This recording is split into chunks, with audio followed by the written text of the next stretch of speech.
ഒന്ന് നിന്നേ.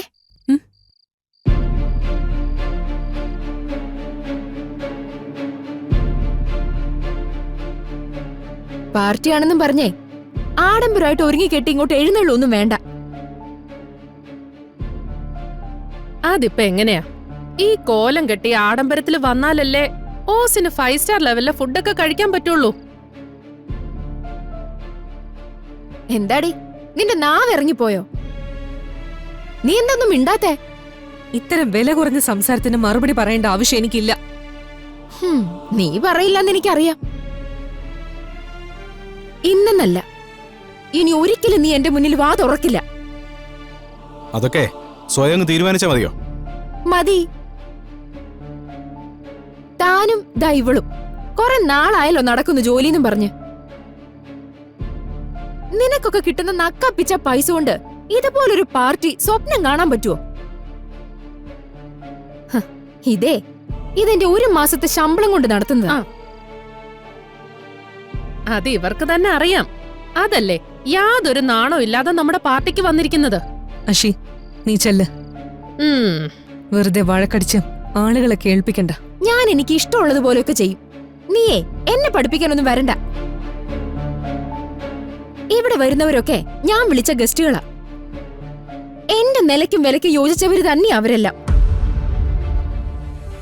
അവരുടെ മുന്നിൽ എങ്ങനെ സംസാരിക്കണോന്ന് നീ എന്നെ പഠിപ്പിക്കണ്ട. കുറച്ചെങ്കിലും നാണോ മാനോ ഉണ്ടെങ്കിലേ 4 ആൾക്കാരുടെ ഇടയിൽ വരരുത്. മതി അശി, നീ വാ.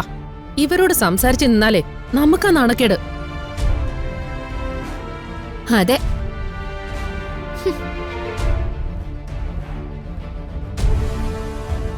താൻ എന്തിനാ ഇതെല്ലാം കേട്ട് മിണ്ടാകുന്നത്? തിരിച്ചു പറയാറുന്നില്ലേ? എന്തിന്? അഷി എനിക്കറിയാത്ത ആളല്ലല്ലോ. അവള് ജനിച്ചു വീണത് മുതല് ഞാൻ കാണുന്നതല്ലേ. താൻ ഈ പറയുന്ന സ്നേഹത്തിന്റെ 1% പോലും അഷിതയ്ക്ക് ദുർഗയോടുണ്ടോ? അതൊന്നും സാരമല്ല. ഞാനത് ആഗ്രഹിക്കുന്നുമില്ല. കിരൺ വാ. ഇനിയും പാർട്ടിക്ക് ഇറങ്ങാൻ തന്നെയാണോ ദുർഗയുടെ തീരുമാനം? അവൾ എന്തൊക്കെയാ കാട്ടിക്കൂട്ടുന്നതെന്ന് നമുക്കറിയണമല്ലോ. അത് മാത്രമല്ല, താരയുടെ പ്ലാൻ എന്താണെന്ന് അറിയണമെങ്കിൽ നമ്മൾ ഇതിൽ പങ്കെടുത്തേ പറ്റൂ. എന്നാലും ദുർഗ ഇത്രയൊക്കെ അപമാനിച്ചിട്ട്. കിരൺ, നമുക്കൊരു ലക്ഷ്യമുണ്ട്. ആ ലക്ഷ്യത്തിന് മുന്നിൽ പല തടസ്സങ്ങളും ഉണ്ടാകാം. ചില സമയം മനസ്സും ശരീരവും മുറിഞ്ഞെന്നും വരാം. പക്ഷെ അതൊക്കെ നമ്മൾ മറന്നേ പറ്റൂ. ശരി, താൻ വാ.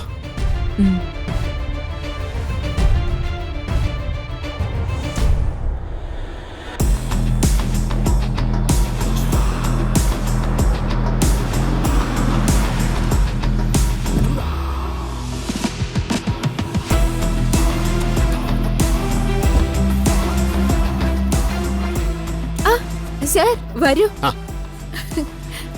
നമസ്കാരം സർ. നമസ്കാരം. ഞാൻ ലേറ്റ് ആയില്ലല്ലോ? ഇല്ല. സാറ് വരുന്നു താര മേഡം പറഞ്ഞെങ്കിലും ഞാൻ ഒട്ടും പ്രതീക്ഷിച്ചില്ല.